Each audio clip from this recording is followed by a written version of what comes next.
All right, so we're here with Gabby and Val. Gabby, how old are you? 21. 21. And Val, how old are you? 35. 35? Are you guys homeless right now? Yes. How long have you guys been homeless for? I've been homeless for 3 years.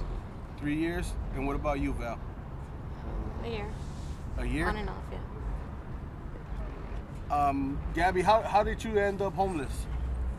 I just choose to be in the street with my boyfriend because I had a lot of problems with my family and stuff, so. All right. Yeah. Spence, I had to just check real quick. That didn't look right. Oh, you're good. So how did you end up homeless? I just choose to be in the street with my boyfriend because my parents didn't like him. So I've been with him since I was 18. He was 17. We're both, well, he's 20, I'm 21. So yeah, it's been like about almost 4 years. And is your boyfriend out here in the streets too or not? Yeah, he's somewhere around here. I don't know where he's at. Oh yeah? Yeah. What about you, Val? Well, I was homeless prior to, it's an on and off thing for me. Yeah. Basically, when I ended up going back home, I had my dude, and I was pregnant. But then after I had the baby, then that's when things took a turn where, with the COVID thing hit, then my boyfriend lost his job, and he wasn't able to help pay rent for where we were at, and so they didn't want us there. And after I had the baby, they went ahead and just said, you two can go, but we'll keep the baby. So we were living in our car, and then in January, my dude passed away. So I'm out here by myself now. But in the beginning, it was you and your Yeah, man? my dude, yeah. And where do you guys sleep at night? Anywhere where we could find somewhere where nobody would bother us to sleep at. Yeah? Yeah, like behind Food City or Fry's or just somewhere where the police won't bother us. Yeah. And you were saying earlier that you're someone's sister. Slump sister. You're Slump's sister? Saba's sister. Saba's? And Mercy, his girlfriend, I know her too. Yeah. Yeah. So, how did he end up homeless too?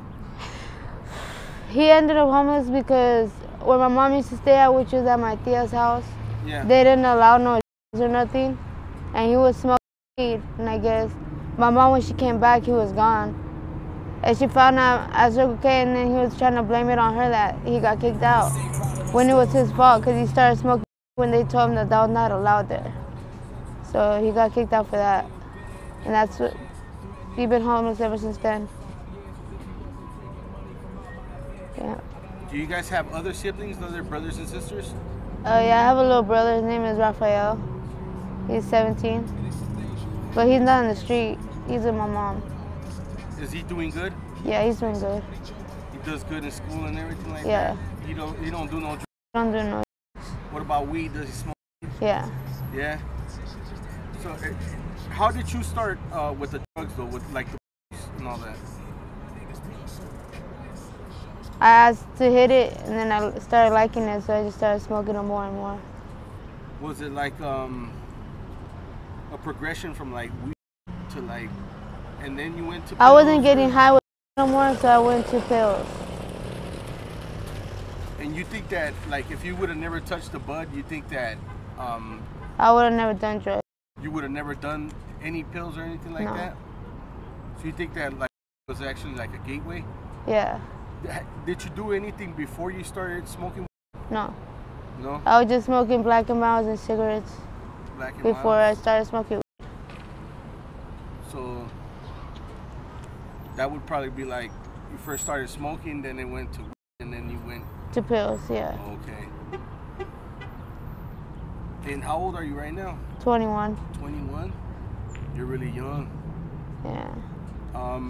You're still actively doing pills and all that? Here and there. Yeah.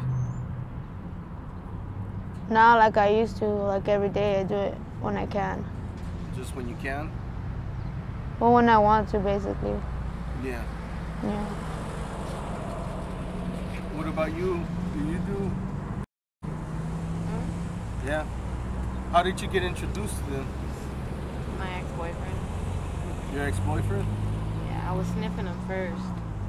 And then I started smoking them. Yeah. So there's different ways that you could do them? Yeah. You could sniff them, you could smoke them. You could drink them. Yeah. And can you shoot them up as well? I don't know. I don't know about that, but you could smoke them and you could pop them and stuff, sniff, yeah. But I don't know if you could shoot them up. I don't know about that. And how long does the effect last when you do them? About like an hour. About an hour? And how many do you guys do a day? I used to do like 12 to 20 a day. Yeah. I used to smoke a lot. Yeah. That's not a lot compared to some others. Yeah. There's others that do like 50 to 100 pills a day. You wouldn't even think that's humanly possible, you know? Yeah. I said, how the hell you do that much? I used to think that doing 12 to 14 was a lot, but when I start hearing numbers from 30 to 50, I'm like, I can't even do that much. Yeah, but from what I heard is that the pills are stronger than the heroin. Yeah. So I'm like, how can people do so many pills, you know? You have to build up a tolerance. Yeah. I mean, you can't just start off and say, I'm gonna smoke 50 if you've never touched it or messed with it. Yeah. That's a right there an OD. Definitely an for OD. Sure. But I mean, like when I first started, it wasn't like, oh, I'm gonna sniff this whole pill. I didn't sniff the whole pill. I would break it into quantities. There would be four pieces, and then it would turn into a half, and then it'd be the whole. When I would sniff, it would be like I would do quarters, and then I turned it into halves. But then I stopped sniffing, and I started smoking. I would smoke a half, and then I'd go on to a whole pill. You have to build a tolerance. You can't just say, I'm just going to do it, and then do it. That's true. So when you first started doing the pills, was it because of pain or you just wanted to try a different drug? Or because I do it because depression, because I lost somebody. Yeah, it's a mixture of everything for me.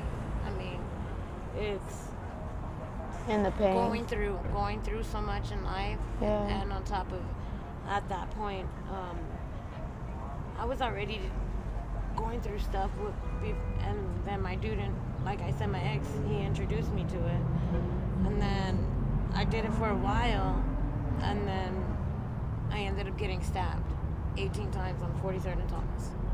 Then I started using for pain, because not only was I stabbed 18 times, but I got a fractured spine with it. So if you don't mind me asking, how did that happen? Wrong place, wrong time. Some guy just asked me for drugs that she didn't have, and he didn't like the answer, so he just stabbed like that. The answer I gave him, that I don't have anything.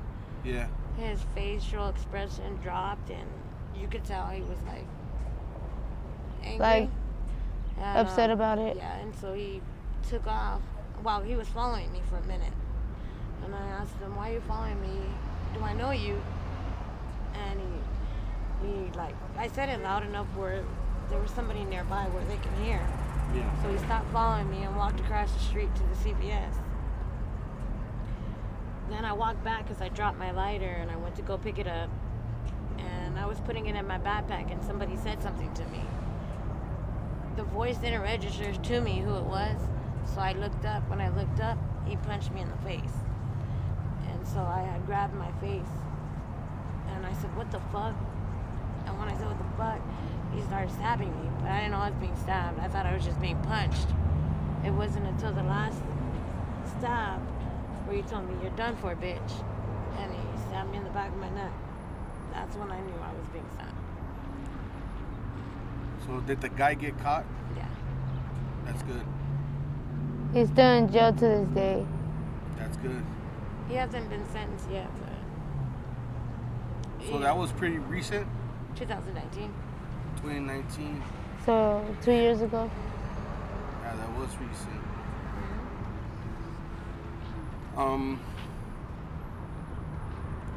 Do you guys plan to go to a rehab? It's not gonna help if we're gonna just end up back in the street, you know. Nah, but eventually, I mean... Eventually I will be There's going. no point of going to rehab if you... This is how I see it. If you want to get clean, you're going to get clean on your own. Yeah.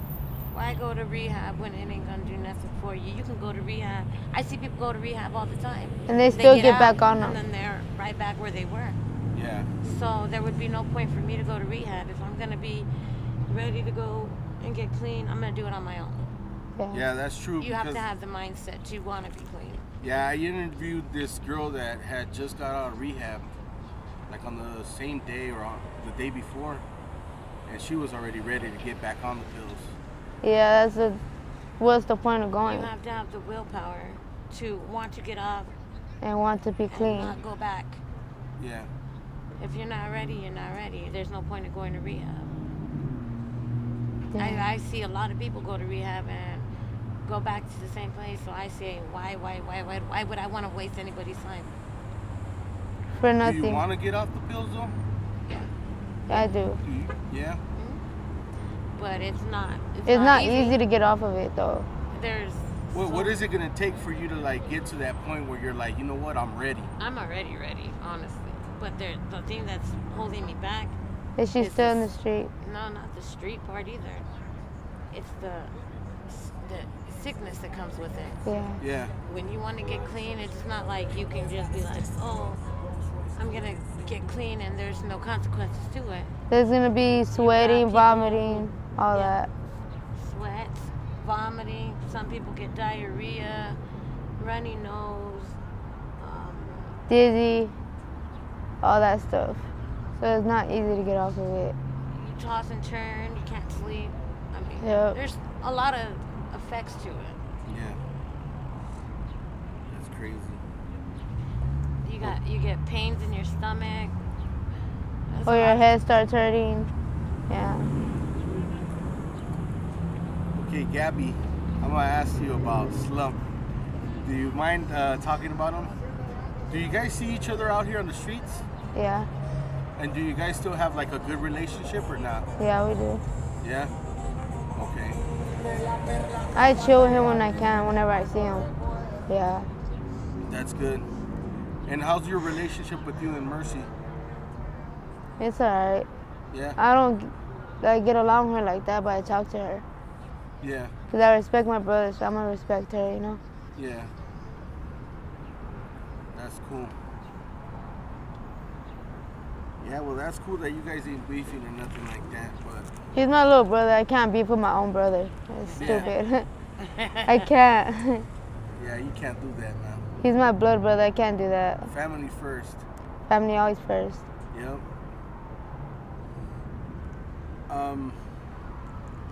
All right. Where do you see yourself in 5 years?